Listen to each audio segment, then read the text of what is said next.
This time on Watchers of Tomorrow. A long, long time ago, in a galaxy far, far away, some droids went wandering into a desert.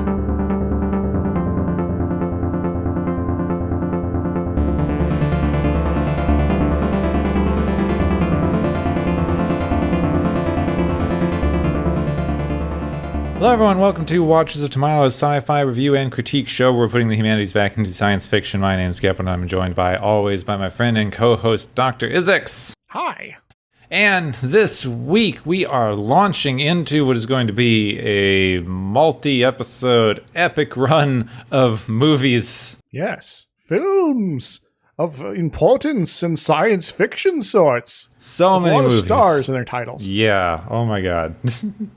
So of course we just finished all of the original series episodes for Star Trek, and we are moving in towards the original series Star Trek movies before we get to move on to anything else. But there was an incredibly important historical film that came out in between the end of the animated series and the first Star Trek movie that's so historically important in the context of film history that it would be pretty impossible for us to talk about anything that comes after this point without referencing it even a little bit. So I figured that we kind of had to do this as an episode, even though there's a really long running debate about whether it counts as science fiction or not, which I'm sure we'll get into at least a little bit. But for the purposes of what we're doing, it's a landmark science fiction film, even if itself wouldn't count as much hard or philosophical sci-fi as we usually try to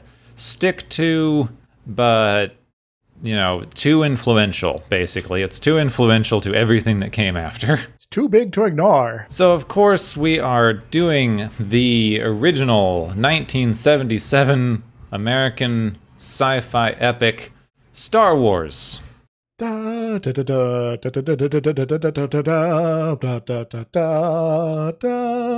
tell me to stop now. I want to see how much you can do. I could pretty much do the entire thing, so. So, Star Wars, not subtitled A New Hope until the 1981 re-release, when it became obvious that it was the first movie in a trilogy. Yes. But why didn't it make it episode 1 then? Who knows? Just cuz.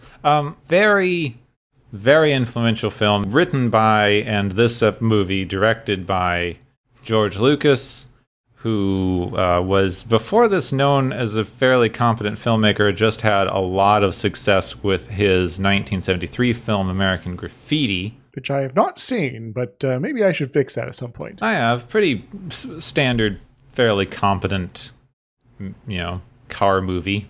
Vroom, vroom. Which, of course, also starred Harrison Ford. This level of success gave him kind of the money and leeway to work on a passion project, which was this very spanning, epic sci-fi adventure, very, very influenced by old movie serials like Buck Rogers. Yes, Buck Rogers, Flash Gordon, all those sorts of things. I've seen a whole collection of those, and yeah, there's some good parallels there. Of okay, we're here, we're doing this thing, we're dealing with the bad guy, and then we're on to the next set piece to do the thing and do this other thing, and then sort of have this other challenge we have to now take care of, and kind of put them together, and you can sort of create movies with them that kind of resemble Star Wars in some ways. Yeah, you had the very, very quick jumping from set piece action scene to set piece action scene, the opening title crawl thing that lets you get right to the action of the movie with no kind of setup, and kind of even the episode 4 thing sort of invoking the idea that you're just in the middle of this large spanning epic adventure, like you would be if you went to the movie and saw like the middle of one of these serialized shorts. Yeah, it's both a marketing technique and also a homage in a way. Yeah, which is something that was also done in other movies like Indiana Jones. A lot of things from this era, because all the big filmmakers from this era, like Spielberg and Lucas, that kind of famous director clump that you got in sort of the 60s, 70s, and 80s.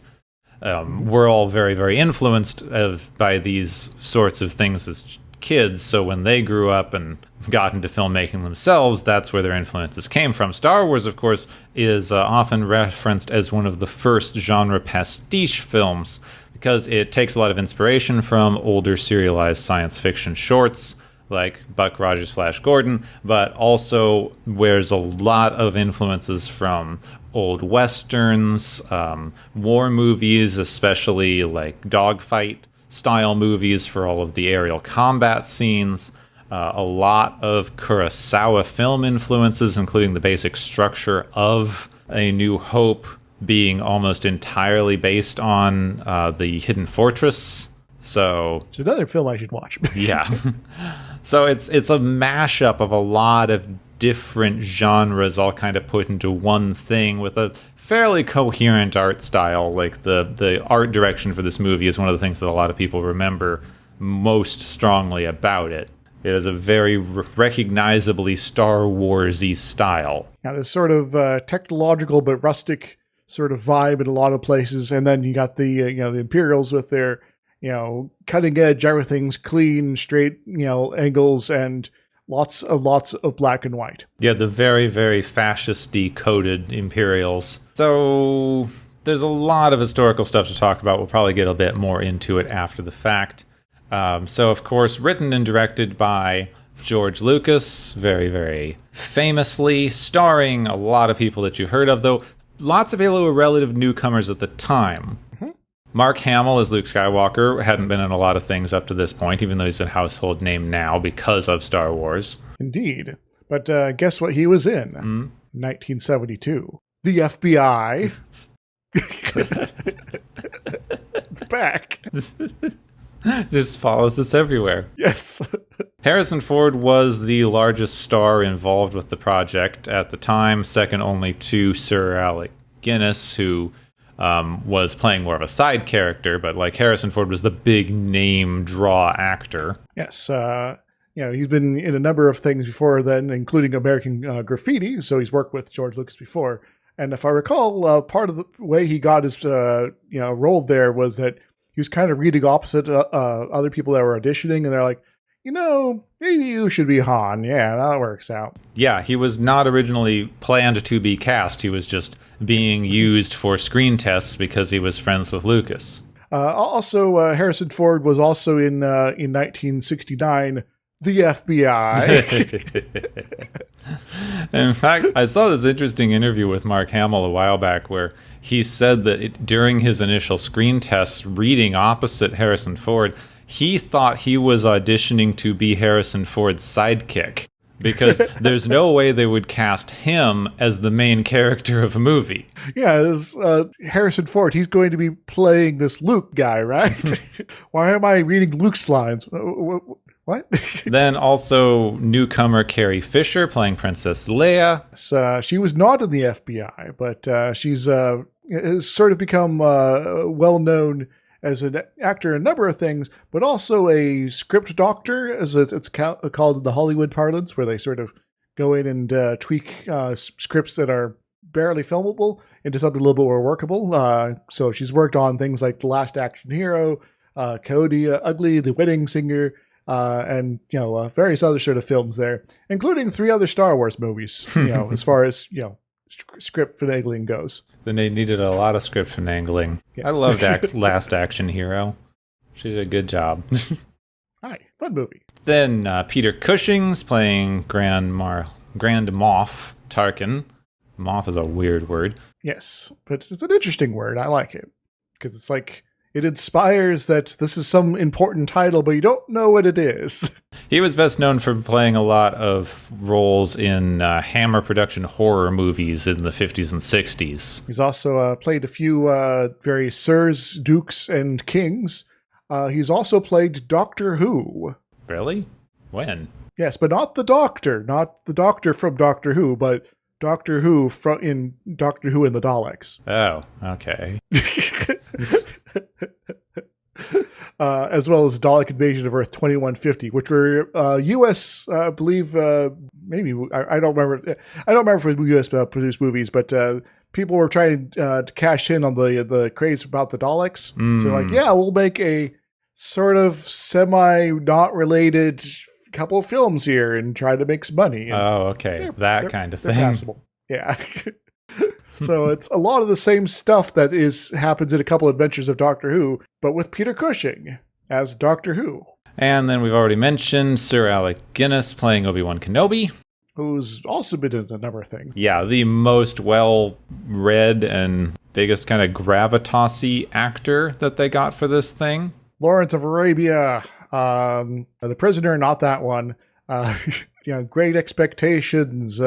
Even more recently, he's passed away now, but he was in things all the way up until like 96. So with Mute Witness as the Reaper. Don't know what that is. Then people who are sadly not as much household names in the thing. Anthony Daniels playing C-3PO, both acting inside of the suit and doing the voice. Yeah, he mostly plays C-3PO, just in general. Kenny Barker playing R2-D2. He was in Time Bandits. As was every other little person actor from the time period, as far as I understand. Pretty much, yes. Peter Matthews playing Chewbacca. I don't think he did the voice. I think the voice is a mashup of a lot of animals. Yes, the voice is artificially created.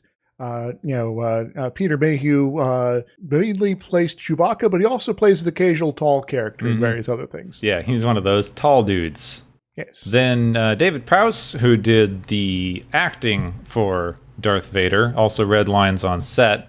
Then, of course, James Earl Jones very famously did the voice of Darth Vader.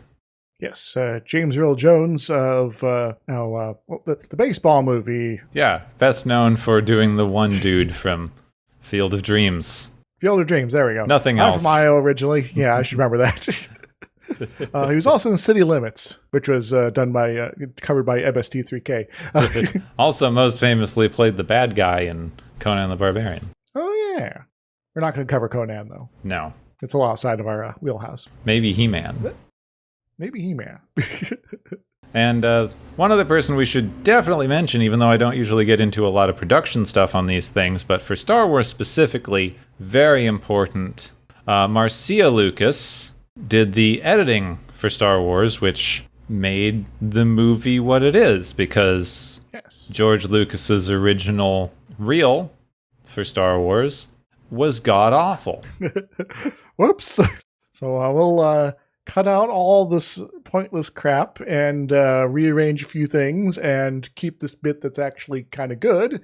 And there we go. We got Star Wars. Excellent. In fact, play some of the scenes backward to make things happen. And the scene near the beginning where the droids are hiding from the stormtroopers was footage of them coming out of a doorway, played backward to make them hide inside of a building.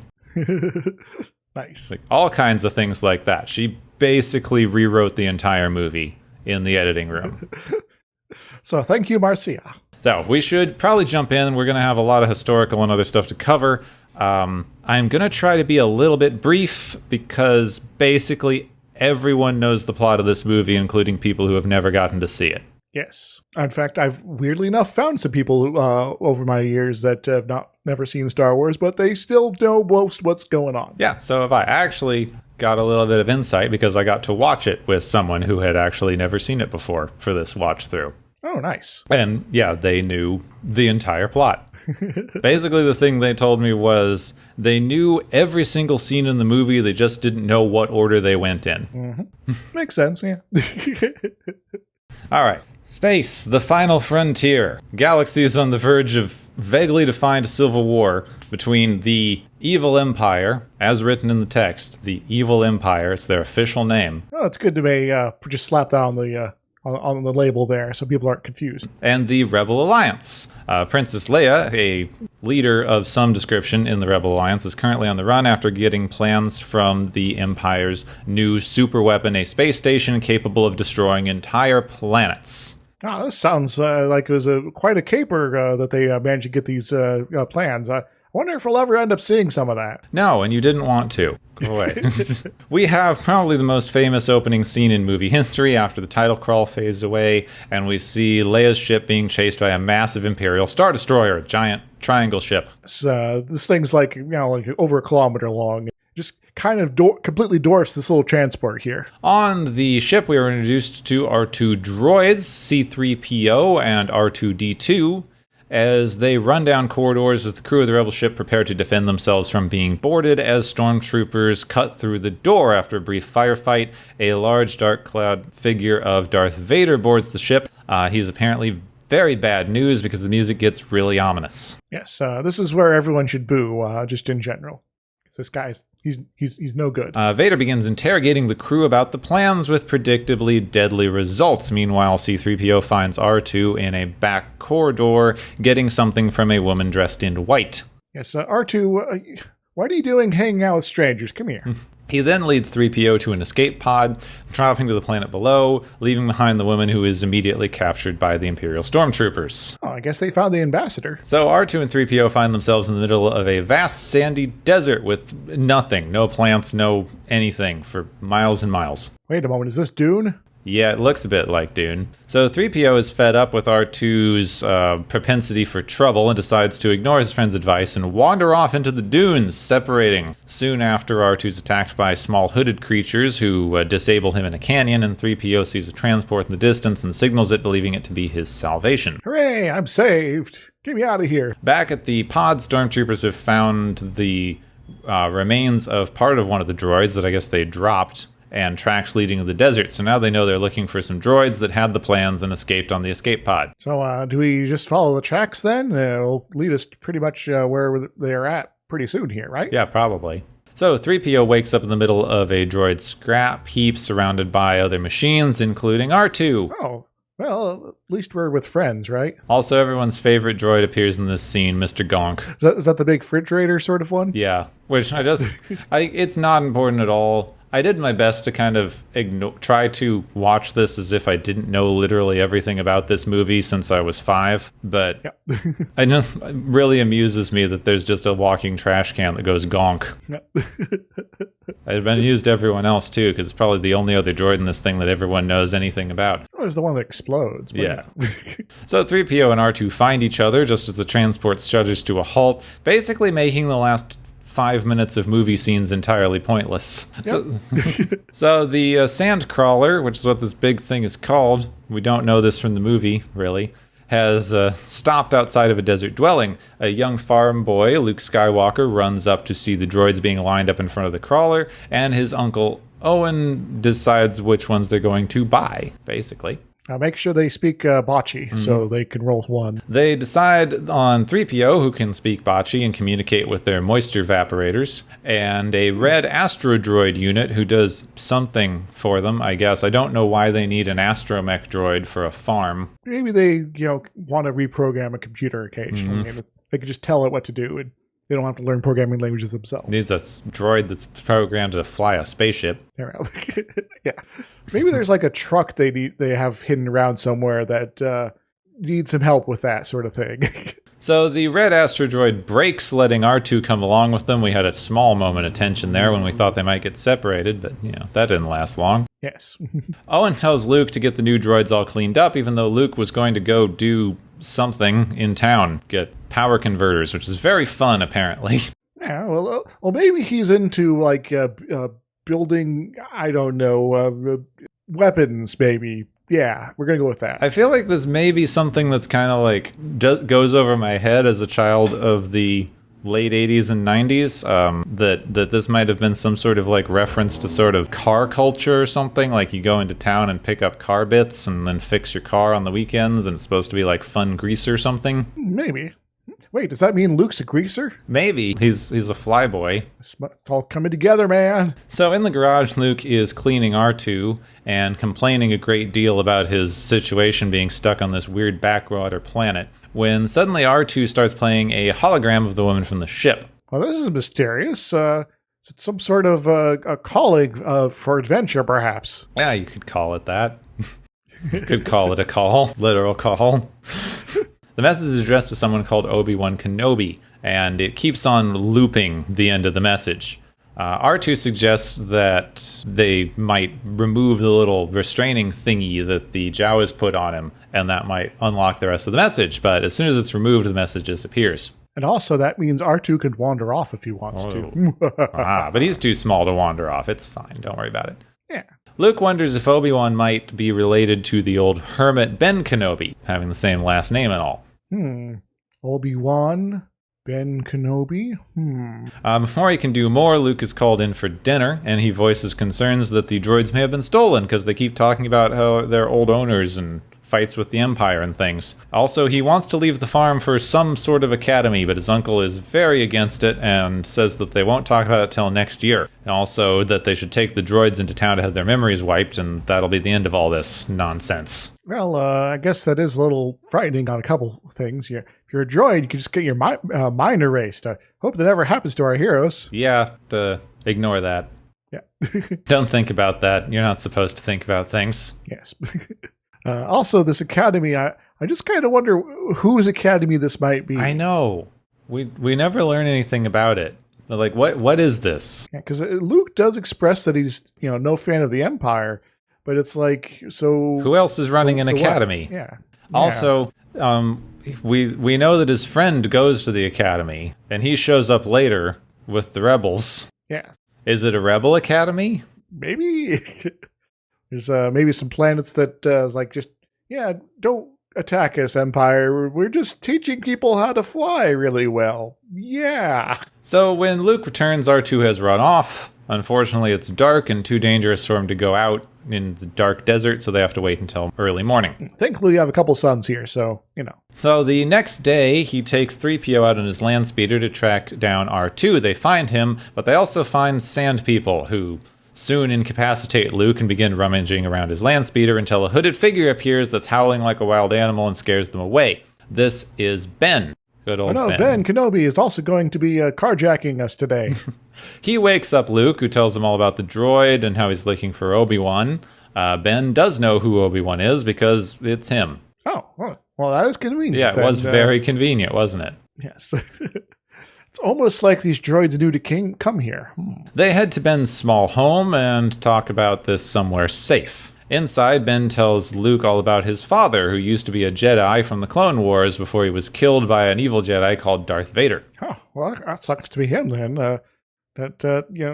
Luke's, starting to get some hero worship about his dad, but now it turns out he's passed away. Yeah.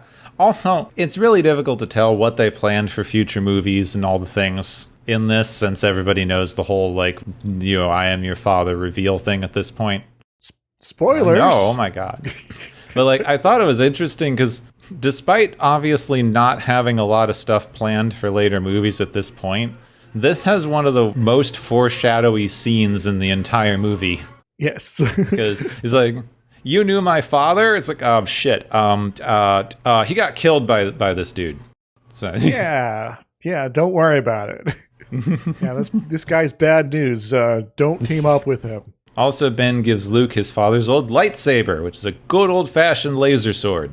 Neat. Also, don't look in that end. Don't look directly into the pointy end of it. But yeah, it's an elegant weapon that indefinably is better than a gun for some reason.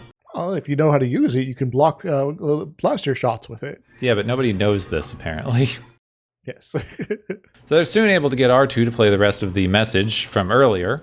It's from Princess Leia Organa, and she has put the Imperial plans inside of R2-D2 and wants Ben to take him to Alderaan. Well, I guess to Alderaan it is then. Sorry, Luke, but this is a dangerous journey, and wait a moment.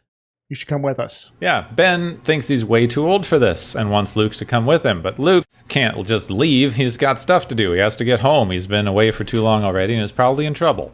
Yeah, he's got moisture to harvest. Yeah. I'm going to follow up to that. They're moisture farmers. It's weird. Makes sense given the desert environment, but still. Does it? If you need water and there's only one way to get it, is some sort of farming situation? I don't know. Why is there so much moisture in the air if it doesn't rain? Where are the plants even? I don't know. Maybe it's all like bacteria. Except for that one carrot we see.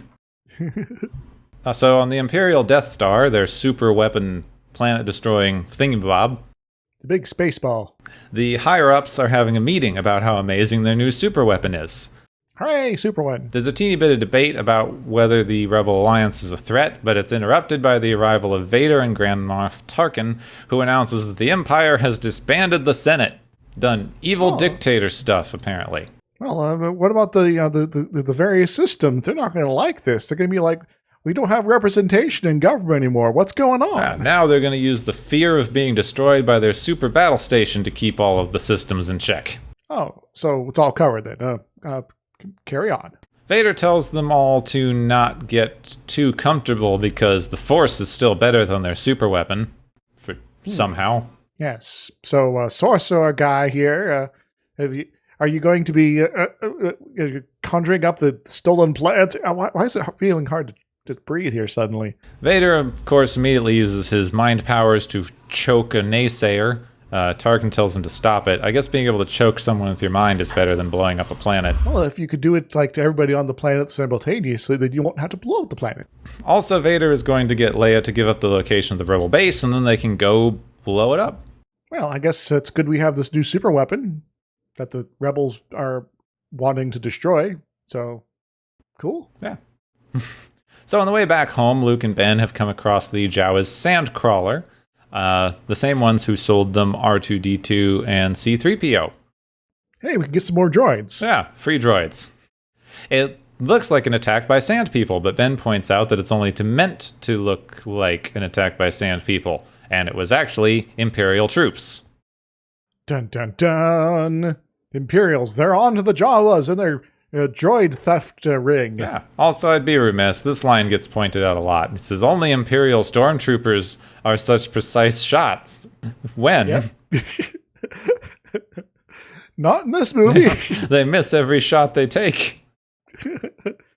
Luke panics, because of course this is going to lead the Imperials back to his home, and he speeds away despite Ben's warnings. He arrives to a burnt-out settlement with burned bodies of his aunt and uncle splayed out by the door. One would imagine this would be pretty traumatizing, but he just heads back and goes, well, nothing keeping me here anymore, let's go! So, should be noted that Lucas is not very good at dialogue. Yeah. Yeah. As, I believe Harrison Ford once said, you can write this shit, but you can't read it. Yeah. So, having a Luke there not more upset by this is, I guess, a very Lucas sort of thing. So they arrive at Mos Eisley, a spaceport where they can find transport off-world.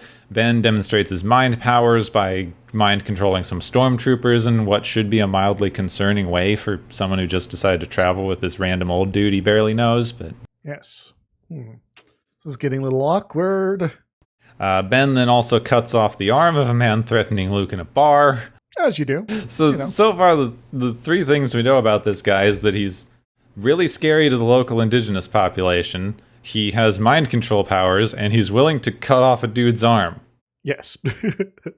So the Sand people were definitely like, let's get the hell out of here, and everyone else should be taking the same advice, really. Here they find Han Solo, the smuggler, space pirate sort of dude, and his first mate, Chewbacca the Wookiee.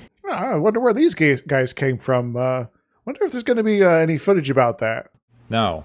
There definitely won't be. No one can claim otherwise. Go away. They can get them to Alderaan for a very steep fee.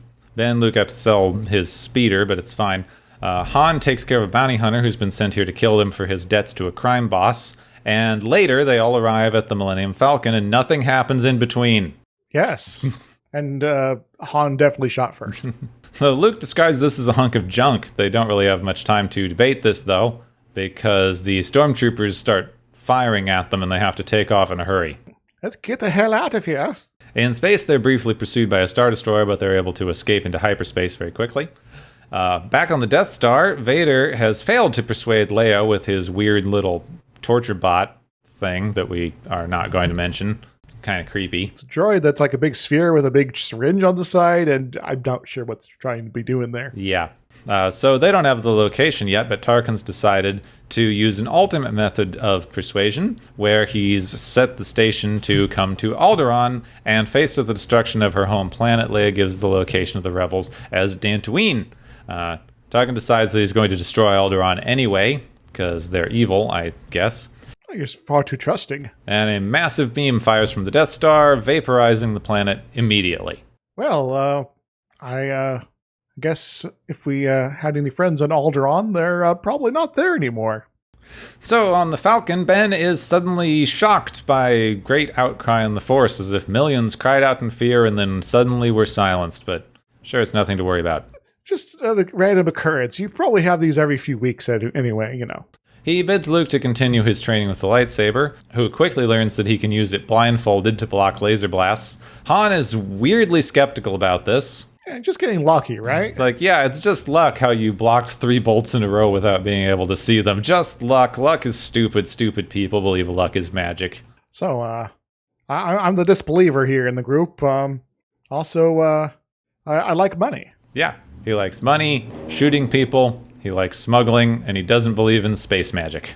So he's our grounded character. Yeah.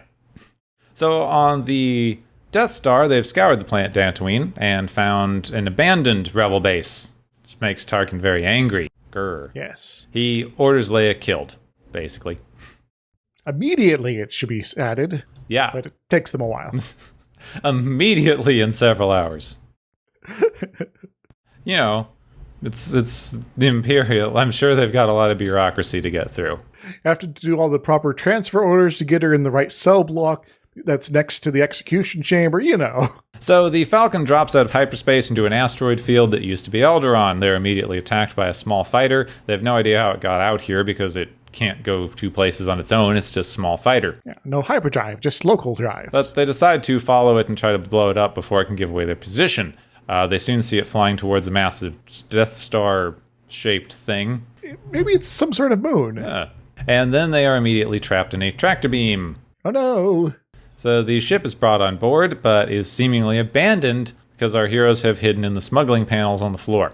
Good thing we're hanging out with the smuggler here. Vader orders the ship scanned. The scanning crew and the 2 guards are very quickly knocked out, and they steal their clothes. So now Luke and Han are disguised as stormtroopers and take over the control room overlooking the docking bay. And, the security of this Death Star seems pretty light. Then again, this thing's freaking huge. There probably, barely any people will be actively anyway. Yeah, it's weird. This thing is too big. Yes. So here R2 interfaces with the computer, finds the tractor beam power controls, and Ben runs off to take care of that. Soon after, R2 finds Leia in the detention cells, and with a brief bit of convincing about rewards and heroism and things, they convince Han to help save her. Yeah, the princess, she's clearly rich. All princesses are rich, you know? Yeah, her home planet, where she probably kept her money, is, not gone or anything. Yeah, it's all on a bank on some other planet for realsies. So they arrive at the detention area with Chewbacca in cuffs, and he breaks loose, and they proceed to shoot everyone in the room as well as all the cameras. And so people call in pretty quickly. It's like, you guys having some issues up there? You seem like you're having some issues up there. Yeah, Luke runs down to the cells, and Han fails to delay reinforcements. Which I believe that line about his reply was actually ad-libbed intentionally. That's probably why it feels well written. Yes. How are you? Leia does the "you're a little short" thing. They rescue her, but it goes bad immediately because they're trapped in a hallway, and she is forced to save them all by blasting open a sewer grate and having them escape into the trash. Well, I guess we're going distinct for the rest of this movie. Here they are attacked by some sort of tentacle monster thing, and then they are almost crushed, but R2 shuts it down pretty immediately, and they're able to get out. Yet another fairly pointless aside, all things considered. Tension! Ben arrives at the power controls and uses his power to distract the guards and shut down the power just for fun and profit, I guess. The only reason that this scene exists is to get him separated from the group. Yeah, well, they need to deal with that tractor beam somehow. On the way back, the rest of the party encounter a lot of guards. Han runs off to distract them, running down several halls, running into a room of more stormtroopers that he comically evades, and then eventually escaping down a random corridor. There's a lot of shootings and things like that, and action. Luke and Leia take a different route, leads to a strange, giant, open trench. Yes, this is not future OSHA, but the past OSHA is going to be very upset with you.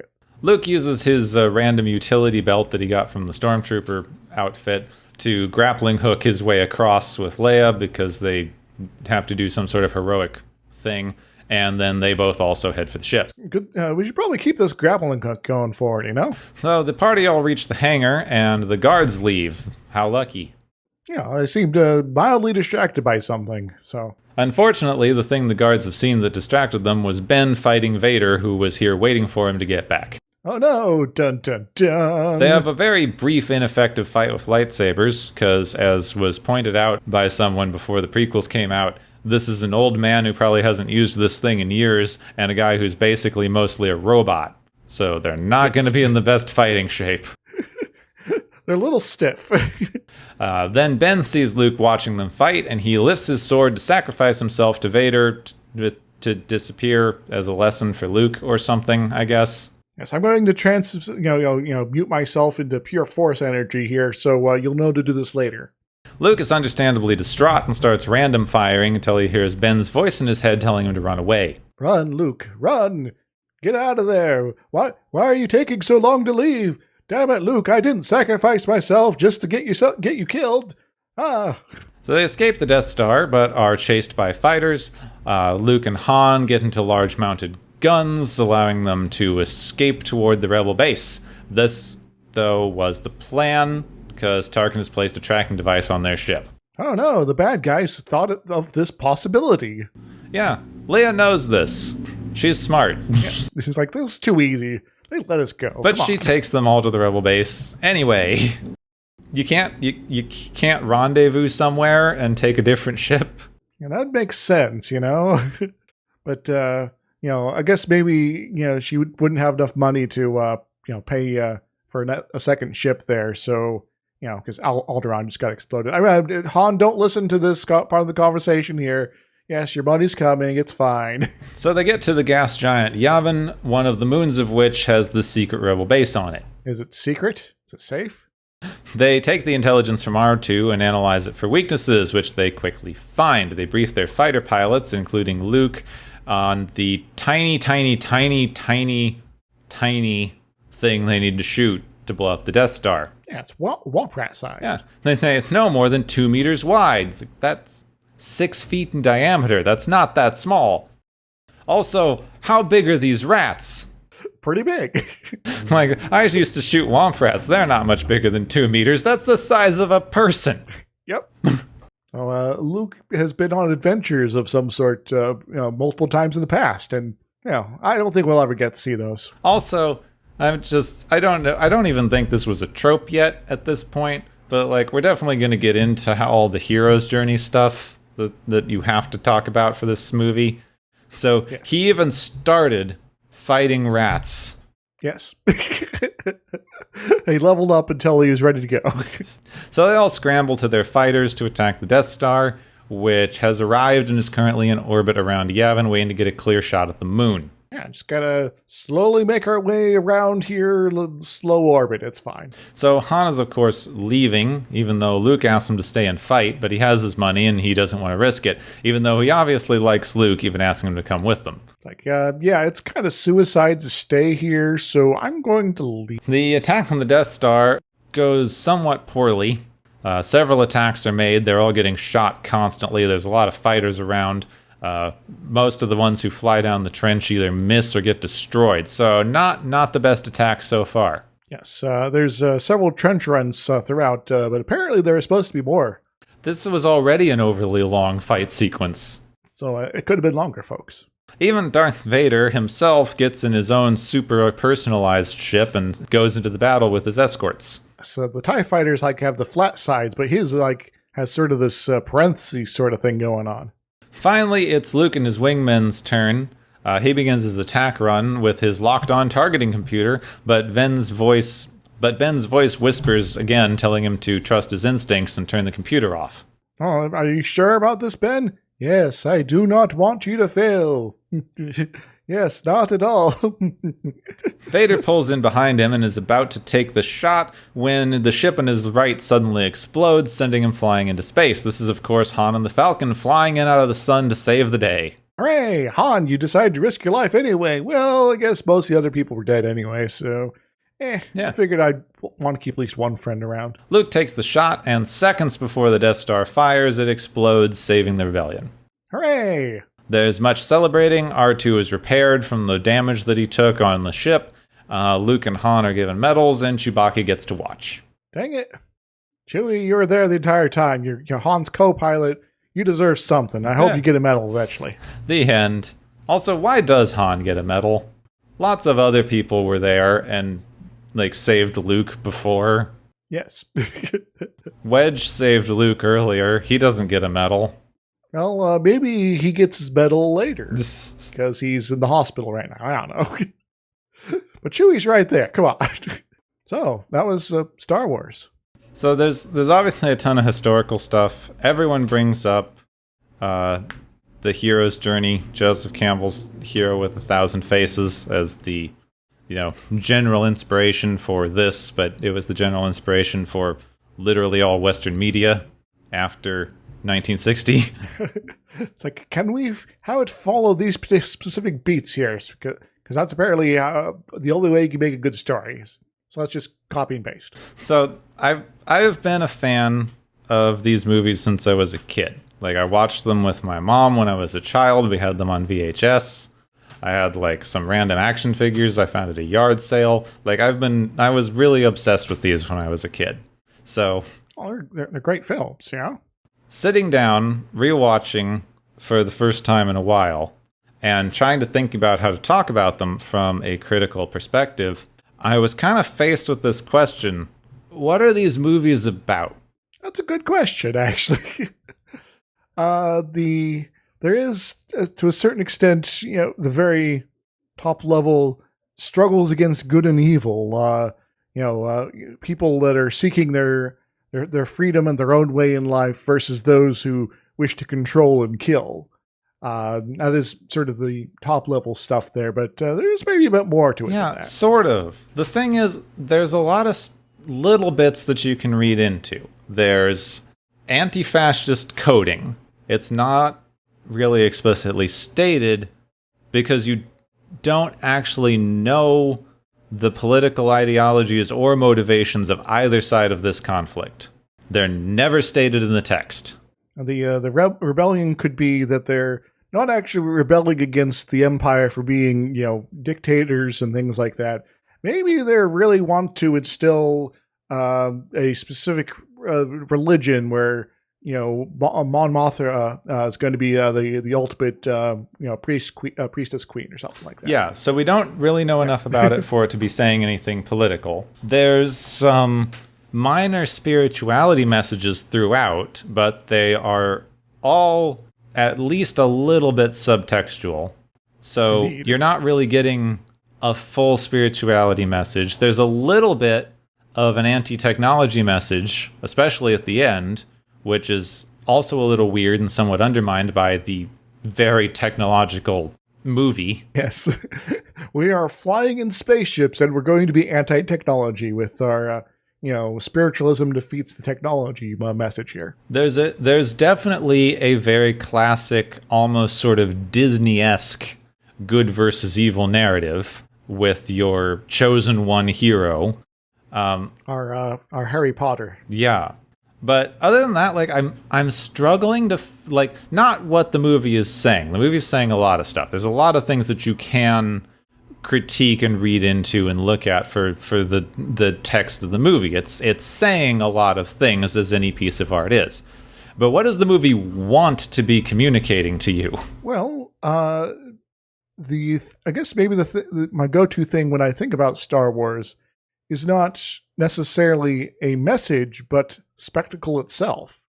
That it feels big. That this is, an event that is happening that before your eyes that is larger than you. It's a whole other world that is filled with possibilities, and that can be explored. That is well beyond what is being presented, but what is being presented there is extensive, expansive. It is that there is much more beyond our own particular lives than we could ever possibly imagine. So yeah, it's kind of reminds me a little bit of like space-coded Lord of the Rings. A little bit. Because I'm reading through Lord of the Rings right now. Lord of the Rings isn't trying to say a lot. I think it actually is trying to say a little bit more than Star Wars is, but a lot of it is just a very good versus evil narrative that was written exclusively to justify the fact that Tolkien spent so much of his spare time making up random languages. To a degree, yes. And it does feel a lot like a big whirlwind tour of like, look at this cool thing I made up. There's a bunch of cool aliens. There's random kit bash diorama things, which, I like aesthetically. It's a very cool movie. Also, it didn't exactly pioneer, but it popularized a much faster, action-driven editing style that was not widely used in American media at the time. Kind of took inspiration from some French New Wave style editing that was becoming popular a little bit before this. I think the first American movie that used it heavily was Bonnie and Clyde, maybe? Maybe. No, I don't think Bonnie and Clyde. What am I remembering? Anyway, one of those slightly earlier crime movies. One thing after another, with the, occasional pause here and there, but those pauses are, they don't draw out too long, and they're very much separated from the action. Yeah, the action is very, very quickly edited. This movie, less so than some of the other ones. By the time you get to the third movie, Return of the Jedi, the editing is just, really, really, really quick. You're getting those, like, the current kind of standard almost is like no more than 10 seconds on any one shot. You blink and you miss it, really. Mm-hmm. So it really kind of pioneered this new style of filmmaking and was incredibly influential for that. So it's a gorgeously done movie. Aesthetically, it's very unique. I know people, like, I've heard different things. Some people love the sort of dirty future thing that it does. Some people don't like it as much, but it's got an incredibly distinct art style that's instantly recognizable. And the sort of a future rust punk.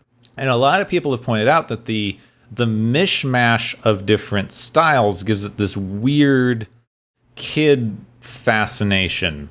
Like, yeah, there's old Western guns, but they're lasers, and there's spaceships, but they're kind of boats, but there's also magic wizard people with swords, and it's just basically what you would make up playing with toys as a child. A little bit. It's so I guess it's very much, is a movie that is well primed to capture the imagination of the youth, of young people. Yeah, and a lot of people talk about that, how this is a kid's movie.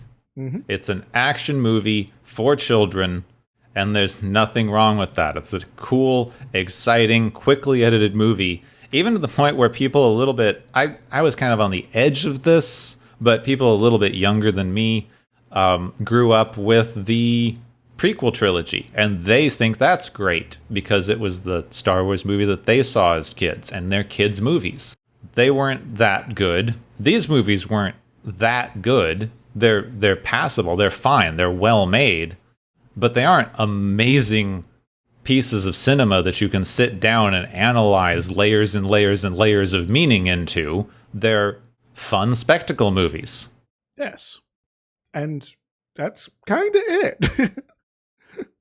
The spectacle, is the point. And to really kind of try to go too deep beyond that is kind of missing the point in a way. It's poked a little bit of fun out of it before, but there is a certain amount of, all right, it's not super deep, and that's okay. Yeah, I don't think there's anything wrong with that. I don't mean it as a criticism, but I think especially because people got so into this, especially my generation if you were introduced to it like a little bit before the like 1990 special edition re-release that kind of launched out the whole The greater Star Wars. new Star Wars thing that has not stopped for the last 30 years. Yes. Like when I was a kid, not everyone had seen this. Like it was a movie from the 70s. It was, of course, still super well known and recognized. You could find out a lot of stuff about it, but not everyone had seen it. Yeah. So you kind of did get to have a weird sort of child fan base built up around it, and you were kind of inclined to take it more seriously than maybe you needed to because it was this slightly niche thing.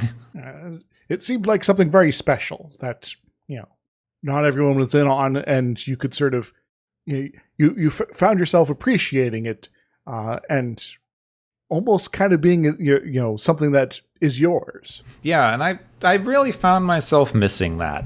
I got just as excited as any Star Wars fan when they announced the special editions, and they were fine. They didn't add anything. They didn't noticeably detract that much, but they were fine. And then I got really excited when they did the prequel trilogy, and they were fine. I watched them more than they deserved. I tried to get really excited at the new ones and just couldn't anymore. There's just too much now. It's kind of worn down. Yeah, of course. When there's only 3 of these things, and they're this they have a lot of detailed set dressing and background stuff, and it makes you wonder about it.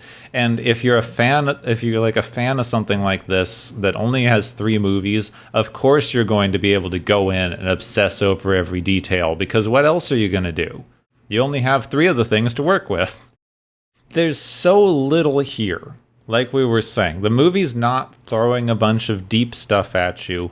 It's a fun spectacle movie. It's not even really describing much about itself in any way. So it really does capture your imagination.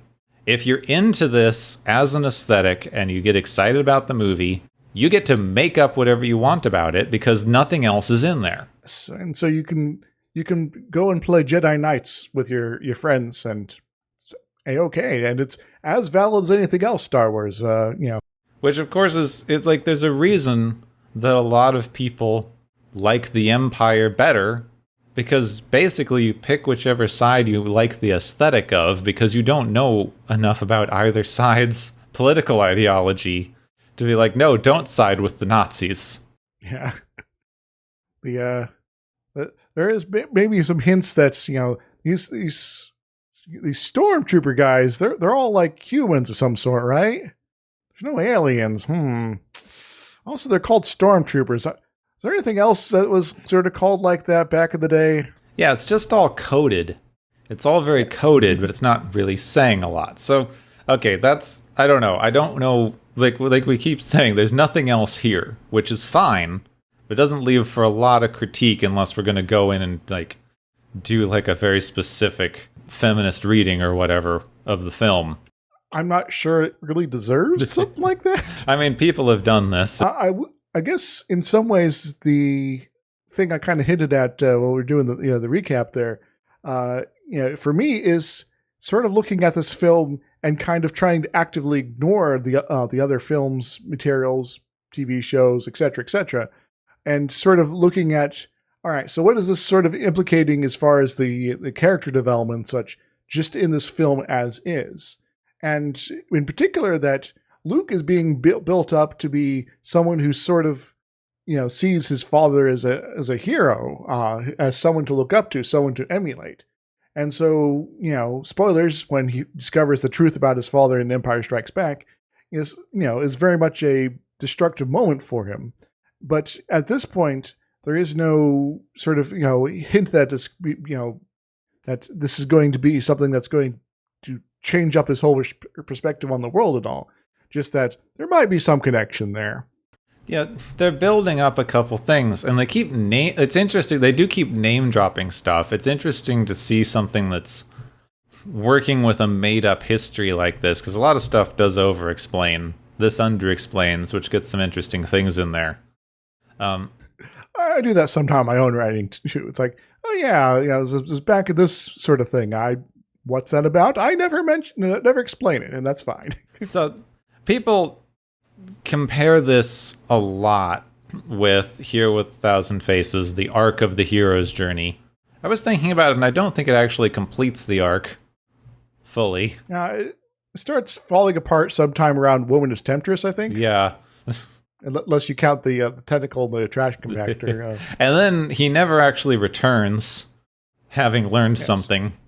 I guess the return is sort of he's learned to use the Force to destroy the Death Star. Yeah, but all right, let's get into this. I don't want to run too super long, but we've got to talk about Joseph Campbell, and we've got to talk about Legacy a little bit.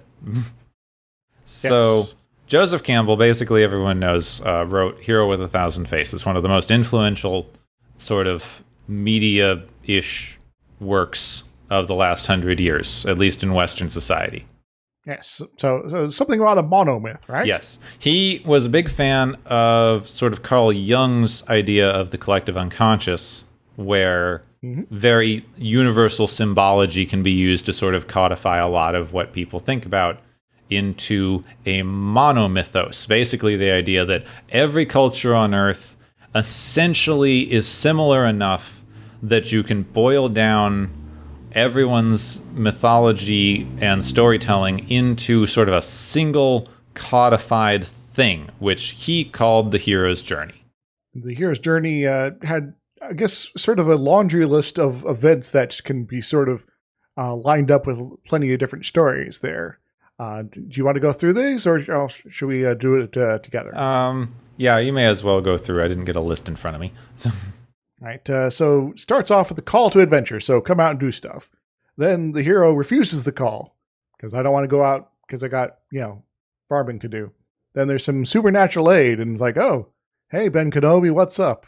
And then you cross the first threshold, which can come in different beans, and it's like, oh, I guess I can't really, go home. So then you go to the belly of the whale, and it's like, oh no, everything's bad, and we're in it now. So then you go on a road of trials for the sort of the middle part here, where you got to overcome various things like trash compactors and things like that. Also, you meet the goddess, so some female sort of figure there who's like, here, I'm going to help you, or maybe give you some advice or something like that. And then you got Woman as Temptress, because get a male hero going to be distracting you're getting distracted by some lady there. Then your atonement with the father. So you're like, oh, I'm sorry, Dad, for leaving home, or something like that. Then you got the apotheosis, which is always a word I could not pronounce. Where it's like, oh, all right, I got some new stuff kind of coming here, new understanding, things like that. Then you got the ultimate boon, where, all right, so we've learned to use the Force, or something like that. Then the return, the last section here, refusal of the return. I don't want to go back. And then the magic flight, where you fly off and do some other stuff. Then rescue from without, so Han comes in and shoots the TIE fighters there. And crossing of the return threshold, so you're coming back. And then the Master of Two Worlds. I have my normal life and also this fantastic life. And then you got your freedom to live, and I forgot what that one's about. Oh, it's freedom from the fear of death. There we go. So there's a few basic issues with Joseph Campbell and this. One, the idea of the monomyth has become a lot less popularized, especially recently, because we have decided to stop trying to view literally all history, mythology, everything from such a Eurocentric lens. And we believe that other cultures' viewpoints might actually hold some weight and merit. Yeah, there might be variances of the extreme variety from this sort of formula. Also, that there's one formula for all stories is a little ridiculous, too. Yeah, and the fact that you're kind of trying to amalgamate everything else together. Like, not just Western stories, not just all these stories are obviously taking the same general influences that you can track from early European something or other. But no, literally every story that every human has ever told, which is also where you get into the problem where everyone talks about how accurate this is because, oh my god, you can always slot any story into it and people will try to prove it to you. But you can slot any story into it because it's just a set of incredibly broad, ill-defined tropes. And if you're able to pick and choose which ones you're going to be hitting up this time, then you can kind of hit as many as you like, and there you're good. And you hit the problem of things where, like, the woman is temptress. Doesn't have to be a woman. Doesn't even have to be particularly tempting. Maybe your hero got distracted by something briefly for a minute, and that was it. That was your woman as temptress right there. Ah, yes. Sorry, I had to go do my taxes real quick. That was quite the temptation from the quest here. So, sorry about that. I'm back, guys. What's up? Yeah, so it starts to kind of fall apart because it's just too incredibly broad. It's creating massive, broad categories and then slotting things into them that sort of vaguely fit and claiming to have come up with this great idea of the monomythology. The best quote that I've ever heard on this from a video, like it's a really long video, but I'd recommend people look it up. It's a video called Star Wars Knights of the Old Republic 1 and 2 versus Joseph Campbell by Noah Caldwell Grievous, who he said basically the Hero with a Thousand Faces is a horrible way to critique storytelling unless you're looking at storytelling in Western media written after Joseph Campbell published this. Yes. Because, wow, this thing that was influential has influenced things, and it didn't influence things beforehand. Yeah, because people are basically just taking this as a quick guide to story beat writing. Yes. Though, as a bit of a writer myself, when I see sort of outlines like this, my first instinct is like, okay, how can I subvert it so my story doesn't fit with this? Probably a good start. So, yes. So if there's a call for adventure of some sort, all right, let's not refuse the call. Let's get on with this. Let's do the thing. Okay. Supernatural aid? No, there's nothing supernatural going on here. This all actually makes sense. And we were kind of expecting to cross this threshold, so it's not really crossing a first threshold because we're prepared for it. But, you know, maybe something else happens. I don't know. But then you start running into the problem of, once again, some of these are just so broad here that it can kind of be, anything can be slotted into that. And just sort of, the only way to sort of escape that then is to change up the order. All right, so instead of going that crossing that first threshold, we jump ahead in the story. It's like, yes, we went on some adventures, and now we are actually at something that's actually interesting. Hooray! And then, of course, since Joseph Campbell is working from such a Eurocentric perspective, you're codifying into this idea a lot of problematic colonialist ideas. The chosen savior idea, which is a big problem because, like, they don't get into it in this movie, which is interesting because everyone kind of backdates and says that they do. But Luke is the chosen hero. They don't really get into the fact that he was, like, born into this as the inheritor of special powers.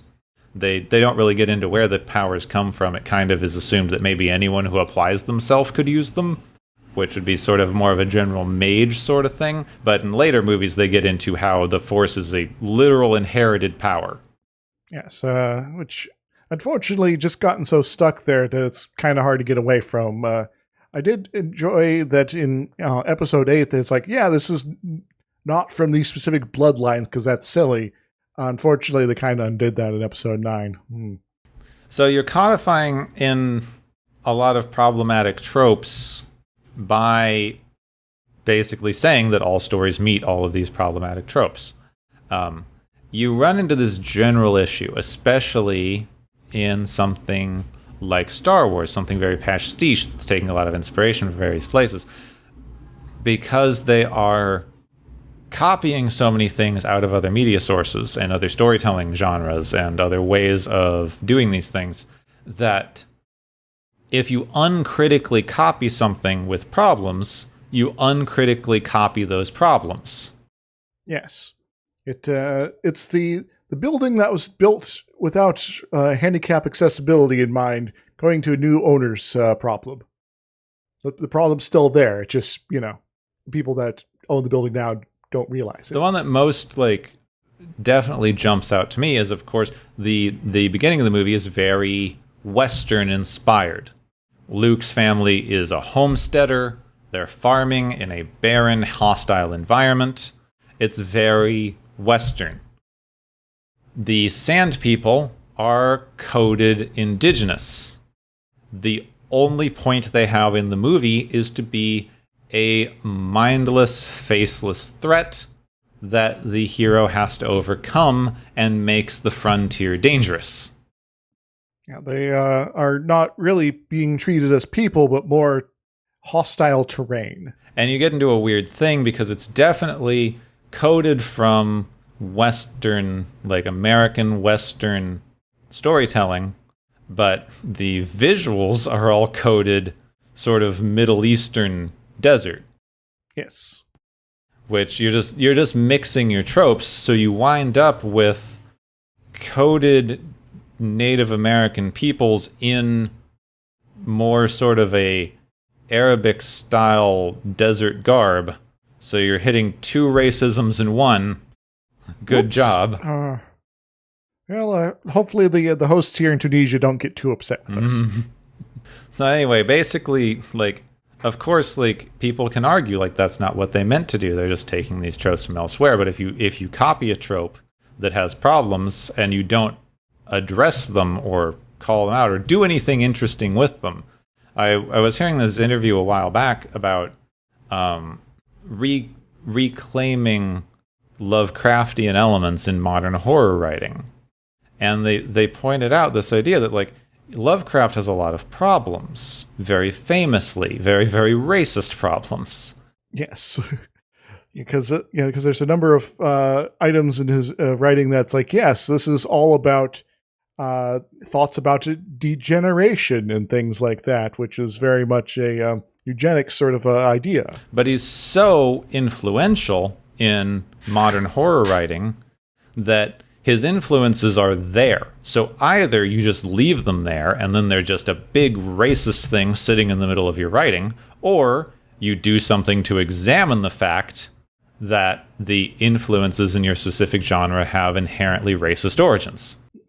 I guess in some ways that's one of the reasons I kind of enjoy subversions of various sorts, because then you can it allows a vehicle to examine some of these sort of bad aspects of core ideas and tropes that because you're sort of intentionally unraveling the core thing there, and which allows you to sort of question things a little bit more, I guess, directly in that way and in that fashion, because then you're like, okay, so there's this monster that was born of this sort of a situation, and now and so we're going to subvert the trope and say, all right, so what if instead of this being this weird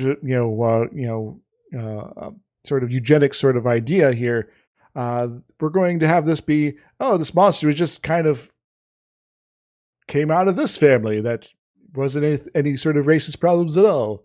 Now that's maybe not good enough. Let's one up this a little bit more so that it's more of a this monster was grown in a lab, perhaps. Perhaps we'll go with that. But it's still going to end up as this sort of Lovecraftian sort of vibe as far as the structure, but it's going to be not necessarily born of any sort of underlying people here. And so you can sort of twist things here and there to come up with some of the similar aesthetics, but you're going to still have to be sort of very careful about that.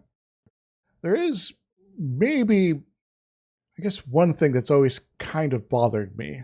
Mm-hmm. And that's when Alderaan is exploded, that Leia is upset, but she's not really upset for that long. No one's upset for that long about anything.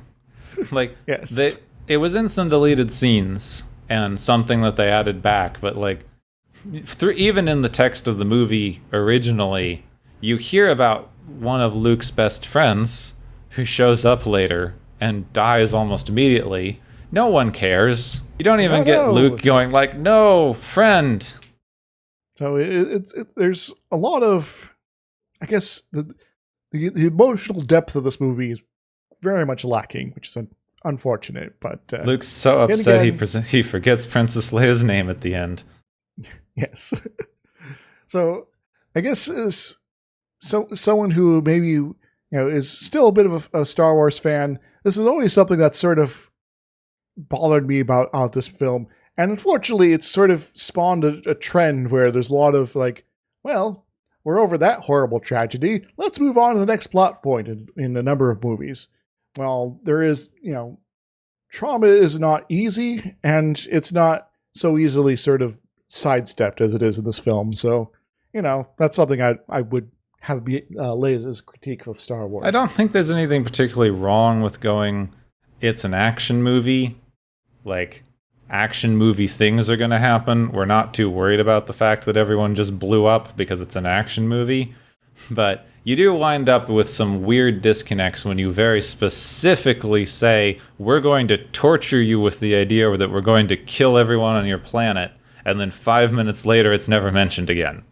There can be a middle ground, and the middle ground is actually quite expansive, but we're not even there, so yeah.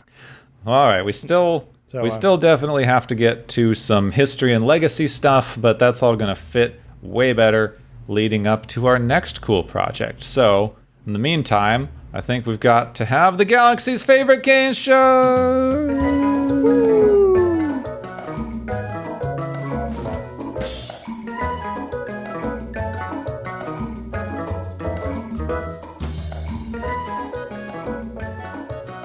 Hey everybody, welcome to the galaxy's favorite game show, where, should I have a special name this week? Like Narglu Badadu or something like that? The galaxy's favorite long ago game show. So we got several prizes to hand out this week, and so let's get on with it, because everyone's been racking up the points, and, Luke got a pretty big win there with that last Death Star hit there, so he's going to be definitely winning one of these here, but we're starting off with the Cat Burglar Prize, which goes to Obi-Wan Kenobi for successfully sneaking about the Death Star. If only it wasn't a beacon for Force users, then he might not have ever gotten caught. What does he win, Gipwin? He wins some better stealth Force stuff, because, like, he was really sneaky for a while, and then as soon as Vader shows up, he's like, oh, well, don't even try. You see them use Force powers for this and other things, so he needs to learn some, like, cloaking or something, maybe some sword fighting at all. So maybe you could talk to some of the folks from Dragon Ball Z, because they're all about like hiding power levels and stuff like that, so they don't get picked up by scanners and things like that. So maybe something like that. I don't know. Of course, Alec Guinness did get to win being killed because he looked at the script, said, I basically have nothing to do for the rest of this movie. Why don't you just kill off my character? Okay, and thus he did. Our second prize is the Giant Enemy Crab Prize, which goes to the Death Star, because you just got to hit that one weak point just right, and to do a whole bunch of massive damage, you blow up the whole thing. What was it win, Gepwin? The Death Star wins a small metal mesh screen. So they said it's an exhaust port. They don't have anything over it, even a little bit. Nope. Apparently these torpedoes can only go through something 6 feet across. Those are huge torpedoes, by the way. But, yes. Like, just put a tiny mesh over the thing, and there you go. It just caused it to explode on the surface. But maybe they did, actually, because that first run that they fired off, it did impact on the surface. So maybe they were blowing up the mesh. 2 layers of mesh. I know that they, like, wrote in some stuff later. I know they retconned this whole thing to be an intentional flaw or whatever, but, like, this is just, they do a little bit to cover the thing. It's a giant hole in the side of your station. Well, the Death Star 2 is going to have a whole bunch of giant holes in its sides. Our third prize is the freaking Wizards Prize, which goes to Darth Vader and Obi-Wan for being mystic space wizards who could do all sorts of funky stuff with their powers. What do they win, Gepwood? They win some pointy hats. Like, they got the robes and the cool Vader thing, but, like, I miss the pointy hats. Yeah, wide-brimmed, pointy hats, maybe some stars on the sides. How about that? Star Wars. Have star hats. Hats in the Star Wars. Excellent, excellent. Our fourth prize is the Become Neo prize, which goes to Luke for starting his path to become a Jedi, especially right there at the end. What does he win, Gepwin? Luke wins some sort of interpretation of force powers as a trans coming out story, the same way that we get from The Matrix, because I feel like it could fit. I'm not good enough to critique it back in, but I know there's a reading of the movie that would work.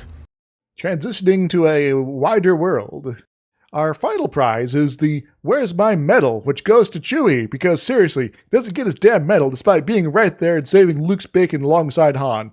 You know, Han might have been, flying the ship, but who was manning the guns? Come on. Chewbacca was right there. Come on. What does he win, Gepwin? Chewie doesn't get so much as a prize as an explanation. Pretty sure he didn't get a medal because everyone knew they were going to have to fly him back to his planet for Life Day in a minute, and no one wanted to deal with this. Can we do the Splinter of the Mind's Eye instead? No? Okay. All right, that's all the prizes we got to hand out this week. It was very tempted to have the whole 30 more, but we only got so much time here, so go ahead and take us away, Gepwin. Yes, thank you for the concise version of the galaxy's favorite game show. Woo!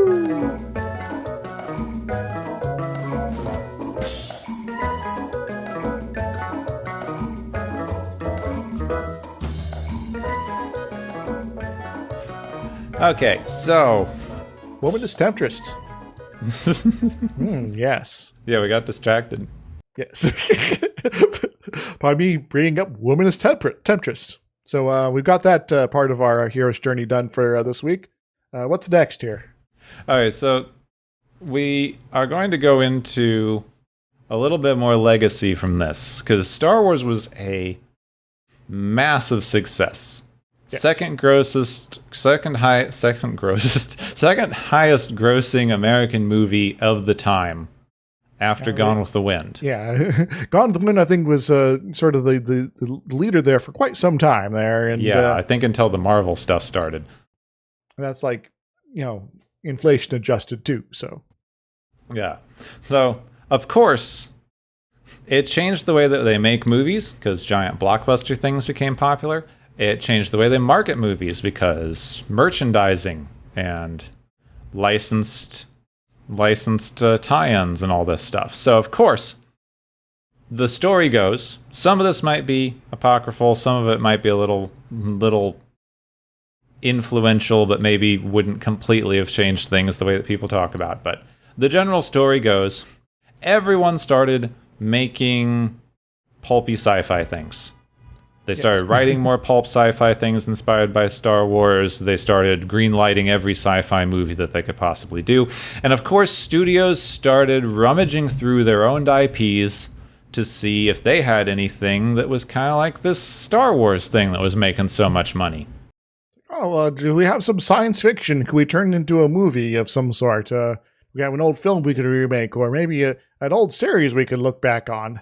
Yeah, and don't you know... Paramount had this thing that they were planning to make another series of a little bit. It was kind of in the works, called Star Trek Phase 2. Never got hugely out of the planning phases, but they had some ideas for bringing back the old crew to do some new stuff in a new series, and maybe they would work a little better as one of these Star Wars style things.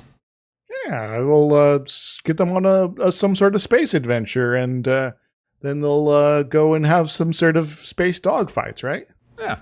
So, I don't buy into the theory that the rest of Star Trek wouldn't have happened if Star Wars hadn't been such a massive success. Star Trek was a pretty big cultural force. It had a lot of people behind it. They were already planning some stuff to continue on from the original series at this point. But it probably would not have progressed as it did.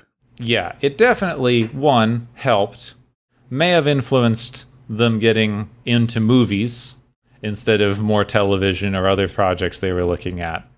And it definitely influenced the style and color of everything that came after it. So, next time, we're returning back to Star Trek from our little aside here, historically relevant aside, to start in on the first of the massive number of Star Trek movies that we're going to have to watch in a row, the way they were never meant to be viewed. Well, in a row, we can sort of, have a good look at the development of the characters. That we can, but these movies came out 3 years apart. Most of you're not meant to watch them week after week like a TV show. But we can, so that's just the power of living in the future, Yep. We definitely can. We didn't stop to ask if we should. Oh, we should. We should. Yes, the motion picture in 79, yes. Wrath of Khan in 82, Search for Spock in 84, Voyage Home in 86, The Final Frontier in 89, and The Undiscovered Country in 91. Yeah, some of which even overlap the release of the next Star Trek TV show. Yeah, the TNG was 88 originally or... Some of them share actors. Most of them share sets. It's going to be really interesting. Yes. So I guess we could sort of go back to guest star focus as far as our intro bits. Yeah, so next week maybe next week, maybe a couple weeks, we are working out the timing. I apologize, bear with us. Next time, we're jumping back into Star Trek and into our massive run of Star Trek movies with the interesting but very unimaginatively named Star Trek the Motion Picture. Next time on Watchers of Tomorrow, Star Trek the Slow Motion Picture.